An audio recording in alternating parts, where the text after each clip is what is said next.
Salut à tous, c'est Otakult, et on se retrouve déjà pour le classement du Weekly Shonen Jump numéro 6 et 7, dont le sommaire a fuité beaucoup plus tôt que prévu. Je vous avais prévenu que c'était le bordel en fin d'année et début d'année, parce que là, à l'heure où j'ai taffé cette vidéo, les scans ne sont pas encore sortis, enfin du moins pas tous. Les pages couleurs de la semaine n'ont pas toutes fuité non plus. La rubrique actualité sera exceptionnellement peu chargée puisqu'il faut bien que je m'adapte entre les fêtes et tout le tralala.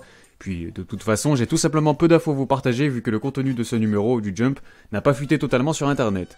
Bref, tout ça pour dire que des informations m'ont très certainement échappé, mais si jamais c'est le cas, vous pouvez compter sur moi pour vous les partager dans la vidéo du Jump numéro 8. Mis à part ça, je vous invite à me rejoindre sur mes nouveaux réseaux sociaux, à savoir Instagram et Snapchat, histoire qu'on se marre un peu. La vidéo du Jump bilan de 2018 est donc reportée à dimanche prochain. Il y aura certainement aussi un nota break dans le courant de la semaine. Bref, sur ce, je vous donne donc rendez-vous après l'intro.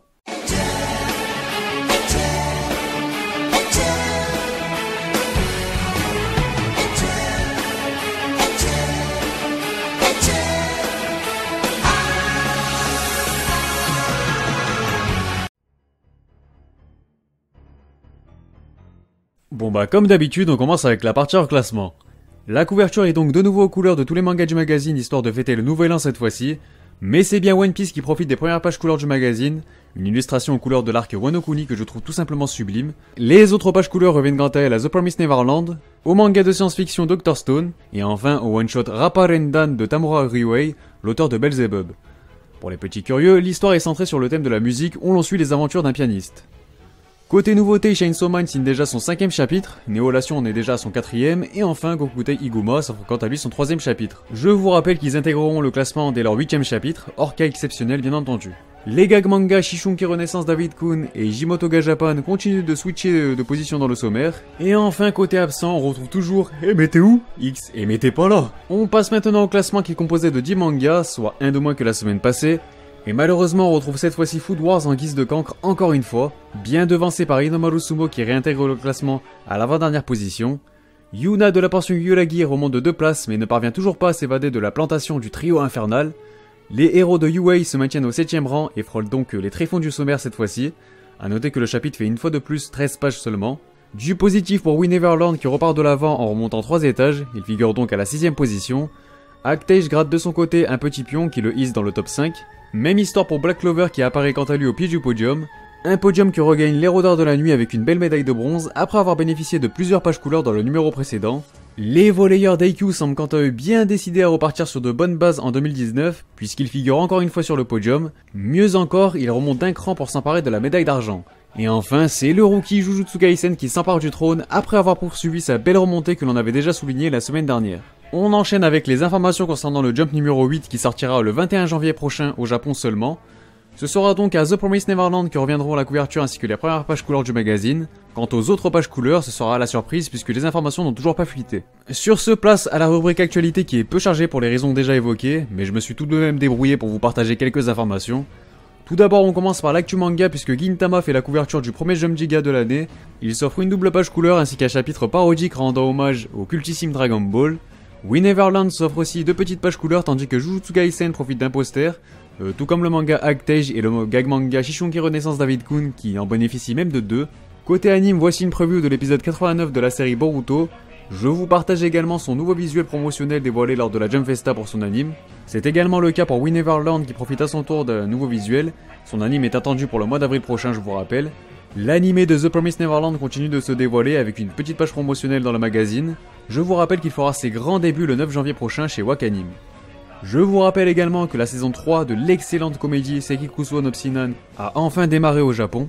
On passe à une bonne nouvelle pour les fans de Black Clover puisque la série va être diffusée en VF sur la chaîne Game One à partir du 31 décembre prochain, soit dès demain, du lundi au vendredi à 19h40. Voici les premiers visuels des chara-design du 14e film de One Piece intitulé Stampede. J'ai personnellement une petite préférence pour celui de Nami et d'Usopp. Puis côté goodies, voici la sublime nouvelle résine du personnage de Barbe Noire de One Piece. Pas grand chose de plus à vous mettre sous la dent si ce n'est la rubrique des couvertures des nouvelles sorties du mois de janvier. On commence avec la couverture du one-shot The Comic. Les premiers volumes de Jimotoga Japan et Shishunki Renaissance David-kun sont également au rendez-vous. Voici la couverture du premier opus du spin-off de Black Clover. Tanaka Seiji s'offre une sortie simultanée de ses 2e et 3e volumes. Pour rappel, le manga avait pris fin prématurément il y a quelques semaines de cela. Je vous repartage la couverture du sublime 12e opus de The Promised Neverland et celle du 14e tome de L'Héros de la Nuit qui nous a habitués à mieux pour être honnête. Et enfin, Black Clover ainsi que son sublime 19e volume sont également de la partie, tout comme le 76e tome de Gintama. Pour conclure, on passe au top Oricon. Il s'agit des ventes de la semaine du 17 au 23 décembre 2018 au Japon. Et on entame cette fois-ci ce top avec Food Wars puisque son 32e opus figure à la 48e place après avoir connu une lourde chute de 31 étages. Il a tout de même ajouté un peu plus de 21 000 exemplaires à son compteur, qui a quant à lui franchi les 230K. Il est tout juste devancé par le 19e volume de World Trigger qui apparaît à la 46e position du top, après avoir lui aussi connu une chute de 30 étages. Mais il a surtout franchi le cap des 315 000 copies vendues, auquel il en a ajouté plus de 22 000 cette fois-ci. 6 rangs de perdu pour le 35e volume du manga de sport AQ, qui se retrouve hors du top 10, soit au 14e rang suite à ses 48 000 exemplaires vendus. Il a largement dépassé la barre symbolique des 500K.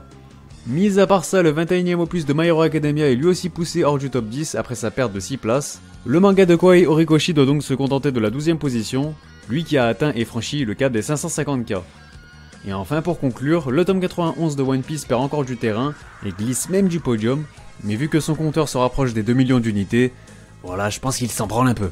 Sur ce, la dernière vidéo de 2018 est terminée, n'hésitez pas à réagir sur celle-ci et sur le classement dans les commentaires. Pensez aussi à liker et à partager, ça fait toujours plaisir, d'autant plus que c'est la dernière de l'année.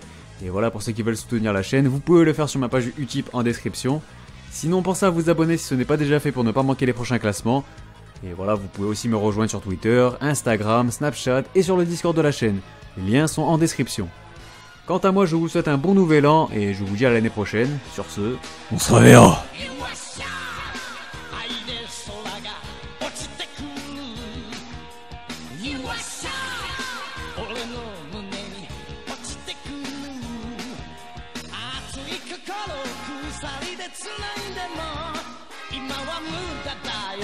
邪魔するやつは指先一つで」